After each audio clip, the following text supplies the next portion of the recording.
Hey Smite fans, welcome back to another SPL prediction video. This week we're going to be covering week 8, and it's starting off strong. Thursday is going to be absolutely insane, and honestly Friday is looking like it's going to be pretty interesting as well. Going right into it, the first matchup we have SoaR versus Denial, and Denial has been playing pretty incredible in the last couple weeks. We see them kind of taking on some of the teams that were not necessarily trashing them before, but teams that were beating them, who were standing above them. And now they're splitting 1-1. They're playing very strong, and for a lot of the games last week, they were in control a lot of it, and there would maybe be one call that might just put them off that lost them a game or two. But when it comes down to it, SoaR has kind of been showing themselves to possibly be the top. They're still up there with Enemy, but SoaR has definitely been showing up lately. And those first 5 games, or those 5 games that they lost, were more towards the beginning of the split. They kind of were still working out, I guess, the kinks in their team, but they have 15 wins here, and honestly they've been playing just downright impressive. Nothing about them has really been showing much weakness. They've definitely shown their improvement, and even though Denial has been playing a lot better lately, I do think SoaR is going to be able to take this one in a 2-0. They're going to be close games, I can guarantee that, and honestly if Denial manages to take one, I will not be surprised, but I'm going to have to go ahead and bet my FP on SoaR taking 2-0. And this one's definitely the match of the week. Like, hands down, looking at the rest of the games, there are going to be some interesting matches. This one's not necessarily make or break, but this is a very, very close match. Eager versus Luminosity. So Luminosity has kind of blown themselves out of the water lately. They were playing kind of sloppy, I want to say, in week 4 or 5, and sort of in week 6, but it definitely seems like they finally cracked themselves down. They're coming back a little bit stronger than they were before, but Eager has also kind of cracked down and come back a lot stronger than they were at the beginning of the split. So here we're looking at pretty much 2 definitely number 3 spot teams, and possibly both of them sitting at close to number 2. Honestly, the top 5 teams right now in North America are so close that it's amazing to me. And this is going to be the matchup that kind of determines a little bit. I'm not entirely sure who to vote for here. Now, Eager has definitely been showing themselves strong, and honestly, these 2 teams playing against each other, a lot of these matchups have happened a few times. So for Luminosity, I'm interested to see mainly the solo lane, because Divios on Eager is going to be coming out here, and I know that Scary D has a lot more experience, and actually Luminosity has been performing really well with him. I'm just kind of curious as to how Scary D is going to be handling Divios, because the meta right now seems to fit more into Divios's and DJ Pernicus's playstyle. And I know Andenster's amazing, a jungler, but I feel like Pernicus and Divios here are actually going to be able to take some of that away from them. Probably the matchup for the jungler going towards Andenster, but DJ not being too far behind there. The mid matchup's not too much different than before, and obviously Barra and Zapman have gone against each other so much in the past few years that that's going to be a matchup that we're going to watch these games and know for a fact that they have been playing against each other a lot. And when it comes down to it, I don't think either team really has an advantage except maybe the solo lane going to Eager, but Scary D has been showing himself to be a top solo laner here, so I'm going to have to call this one as a split. I actually don't think either team is going to be able to take 2. I think they're going to be incredibly close games. When it comes down to these 2 teams and how they play against each other, I don't think that either one is going to drop 2, and that's really where it comes down to it, is both of them have the potential to grab 2, but I don't think both are going to drop 2. I don't think Eager will lose a game and then say, okay, I don't think they're going to tilt. Neither of these teams are going to tilt that hard that the second game will be kind of lopsided. Whereas the first game, I think, is going to be very interesting. I think these are going to be long matches. They're going to be incredibly close, and I'm going to have to call it as a split. I just don't think either team is going to drop 2 games. For Envy versus Allegiance, originally I'd called this one as a split, but since then there's actually been some roster changes. I'm actually re-recording this one right now. And as it stands, Mr. Makey said that he was leaving Allegiance. Honestly, even though I'm sure Allegiance will be able to find somebody to sub in and be able to play their games, Envy, with what I have heard is another roster swap, will more than likely be able to come out of this on top, losing a core member really, and honestly, Allegiance was kind of working with Makey there, so losing him, honestly, that makes the shift from a split, and I now believe it will be a 2-0 for Envy. Still not going to be very interesting matches, honestly, but it's going to be something that I think Envy will be able to at least kind of buck up off of. They will get these wins, and maybe be able to use that in their advantage as they go ahead into the next game. Now, Cringe Crew going up against Hungry for More. This one's going to be a very, very, very interesting game. Mainly because Cringe Crew, while they're still sitting at the top, they seem to be slipping a little bit, while Hungry for More seems to be finding their footing very, very well here. And honestly, these past few weeks out of Hungry for More have been insane. While Cringe Crew, a few weeks ago, I would have said we're definitely towards the top competing with Paradigm. Now it's kind of looking like they might have a little bit of competition here. I don't think that Cringe Crew is going to be able to take 2 games, but I'm not entirely sure Hungry for More. I think Hungry for More has the potential to take 2 games off of Cringe Crew, but after watching how Cringe Crew played against Dignitas last week, and just kind of knowing where they stand in the standings against each other, I want to say that, you know, while Hungry for More has the potential for a 2-0, I think Cringe Crew will be able to stop them from getting both games. I think this one will once again be a split. Now, finally finding a matchup that I won't be giving as a split, Torpedo versus Dignitas. Dignitas has just kind of shown themselves to be a stronger team. Torpedo, while they've been trying a lot lately, and they've been doing better as a team, they haven't been doing good enough, if that makes any sense. While they are better than Fnatic at this point in the roster, or in the standings, we see Dignitas just kind of sitting way farther ahead of them. And honestly, the way that SunTouch played last week, I would not be surprised to see Dignitas honestly kind of roll through Torpedo in this game. And while it might not be the easiest 2-0 in their life, I do believe Dignitas is going to take this relatively, not necessarily easily, but they're going to take it 2-0. This is going to be a hell of a set. Paradigm and Panthera. Now, I'm going to go ahead and tell you I'm voting for Panthera. Paradigm has what it takes to be able to put Panthera on their toes. I don't think Panthera is going to drop the games. And I would love to see Paradigm take a game here. I don't think it's going to happen, but it's going to be some fun games. Whether, like, even with the outcome almost certainly being Panthera taking it 2-0, they're going to be very fun to watch, especially with the way the Paradigm has been playing lately. They've been kind of bringing themselves back.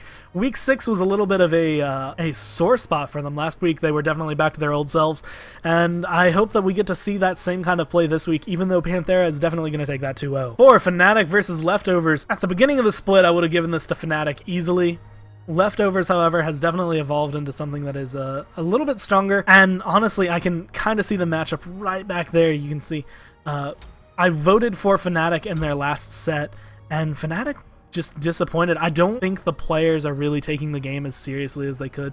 They know that they're not the top anymore, and when it comes down to it, if you lose that drive even for a little bit, you fall behind, and Fnatic's kind of shown that. They, at Super Regionals, were absolutely amazing, and they have had some roster changes since then, but they used to be what I would say, at least the top 5 in the world, whereas now, they're not even looking at, honestly, top 8 EU. I wouldn't be surprised to see a Challenger Cup team come and take them, so Leftovers, after how they've been playing recently, while it's not the best in EU, they've definitely been playing better, and I think they're going to be able to take this 2-0. Coming in for Dignitas versus Hungry for More. This is going to be so fun to watch. This is another setting of the teams are so close in skill right now that I'm really, really interested to see how this one's going to go. Dignitas, with the way they played last week, has potential to be able to 2-0, honestly, even Hungry for More right now. That being said, Hungry for More has definitely been showing themselves to be very good, not only with their teamwork, but mainly with their shot calling. Whereas before, it was kind of let Ataraxia run the show. The team's been running together a little bit better here, and honestly, I still feel like Dignitas is the Shadow Nightmare and SunTouch show, as opposed to the entire team working together. It's kind of those two set up the scenarios for the rest of their team to succeed. Hungry for More working more as a team here. I don't think either one of these is going to be able to take 2 off of the other. I think they're both really strong right now, and I think this one's going to be a split. Frenemy versus Randozos, there's not much conversation about it. While Randozos have taken 2 wins, and honestly, they've taken them off of some relatively big teams. Enemy is Enemy, and I am done doubting Enemy. They have played some interesting comps, and honestly, the fact that they've won with it, they do have 6 losses, but they're still sitting way up at the top. Randozo is just not really having what it takes to be able to do this. 16 losses to their repertoire right now. Gonna have to give this one to Enemy easily. This is gonna be another really great set here. Eager versus SoaR. SoaR definitely higher in the standings right now, and honestly, I do think they're a little bit higher in skill and teamwork, whereas Eager, at the beginning of the split, I said this, they were kind of the plug-and-play team, and they've been playing very well together. They've been getting better together. SoaR is definitely going to be the team that I think is going to be able to take them down. I think this one's going to go SoaR 2-0. I won't be surprised if Eager takes a game, but when it comes down to it, just looking at it on paper, as always, games change things, but I think SoaR has the potential. It really does kind of depend on, I guess, how Eager does earlier in the week against Luminosity, because when it comes down to it, Eager is a very emotional, and honestly, they have some egos on that team that if they get 2-0'd earlier by Luminosity, then when they go up against SoaR, they're not going to be feeling it as much, or they might be driven to kind of strive harder. But as it is, I think SoaR is going to be able to take two games off of Eager, just being a overall stronger team play coming out of them in the last few weeks. Matching Envy versus Allegiance, we get to see Allegiance versus Randozos, and honestly, while I think Envy is going to be putting up a fight against Allegiance, like I said, it's kind of lackluster, this matchup, honestly. So the way we've seen it, it's going to be more leaning towards, in my opinion, Allegiance. I wouldn't be surprised, honestly, if Randozos takes a game here, mainly because Randozos has taken a game off of better teams than Allegiance, and while I think Allegiance has been saying they've been playing a little bit better, after watching how they've been playing the last few weeks, I mean, they F6'd pretty much all of their games that I've been watching the last few times, and I think Randozos is actually going to be able to force a game out of them. I think this one's going to be split. Randozos, while they aren't the best team, they're definitely good enough to get a game off of Allegiance, and while Allegiance has seemingly been doing better, it's not much for them in favor here. I think Randos is going to be able to take it, so it's going to end up as being a split. And for the last match of the week, it's going to be a kind of close, I want to say. Leftovers being a little bit better than they were at the beginning of the split, but Paradigm playing the way that they did last week and kind of feeling like their old selves again, I think is going to be able to take this one relatively easily. While I do think Leftovers will make it hard for them, I don't think Paradigm is going to have too much of a problem taking this one in a 2-0. For the quick week rundown, we have SoaR taking it over Denial. While Denial has been showing some strength, I think SoaR is going to be able to take that sitting up towards the top of an A. For Luminosity versus Eager,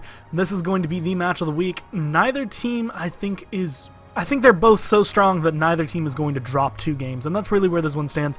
I think one team's going to take a game, and then the next one's going to come back with a vengeance and take the second. For Envy versus Allegiance, while Allegiance has changed their roster, Envy has been doing some role swaps as well, and I think that in Allegiance, even though they have a new roster, is not going to be able to play quite as well as they have been, and they haven't been playing too well lately, and I think Envy will be able to take that one in a 2-0. For Cringe Crew versus Hungry for More, we're going to be having a nice little split there. Cringe Crew not playing as well as they were a couple weeks ago, and Hungry for More blowing me out of the water with their playstyle these last few weeks. For Dignitas versus Torpedo, while Torpedo is not a bad team at all, Dignitas has just been showing their strength. Last week they played phenomenally, and I think they're going to be able to take that one on an easy 2-0. For Paradigm versus Panthera, while I think Paradigm is going to give them hell, Panthera, being the raid boss that they are, going to take both games. They're not going to be easy, but they will be able to do it.